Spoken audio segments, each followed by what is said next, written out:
Okay, so in this video I want to learn how to use some of the signal routing that are available in Simulink, and that's going to help us to make just a little more clean our diagram, especially for next homework. There is a lot of lines, so if you keep just getting lines, it can become confusing.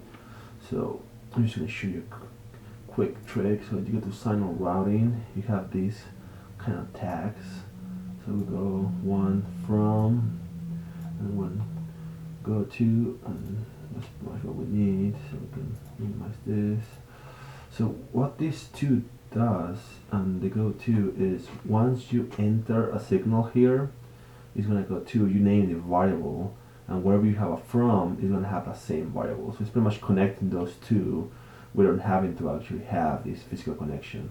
So if I want to have the same here, I can have this guy here and call it a go to, and open it. Let's call this guy V1, and then I can create another one. Let's call this guy X1, right? So instead of having these ones here, what I'm going to do, I'm going to delete these guys, these lines. I'm gonna put this guy here.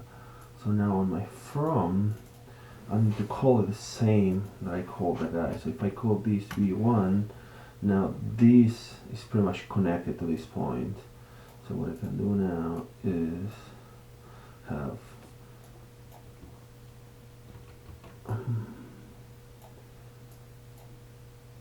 and now it's exactly the same connection that we had before.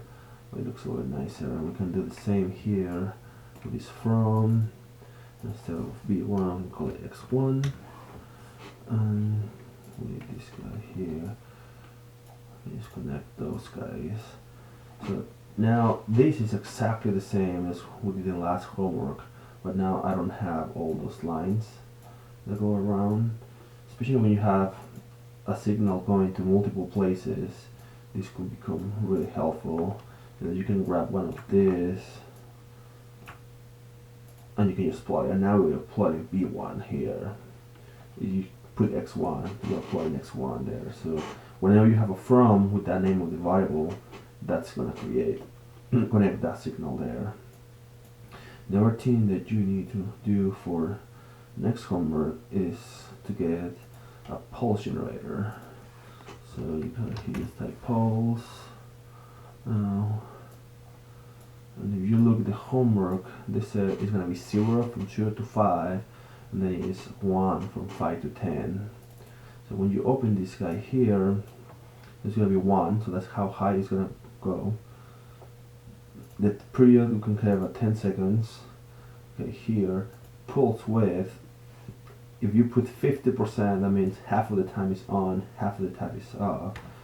I'm just going to put 51 so I don't get that edge at the end, and I'm going to delay it by 5 seconds. So what it's going to do is going to have 0 for 5 seconds because of this delay, and it's going to go to 1, which is the amplitude, and then at 10 it's going to restart. Okay, so this is going to be 0 for 0 to 5 and 1 from 5 to 10. You can verify that if I look at the scope. Then if I run this guy, I'm running for 10 seconds. Okay, so 0 from 0 to 5 and 1 from 5 to 10. Okay, you will need those two concepts for to do the next homework.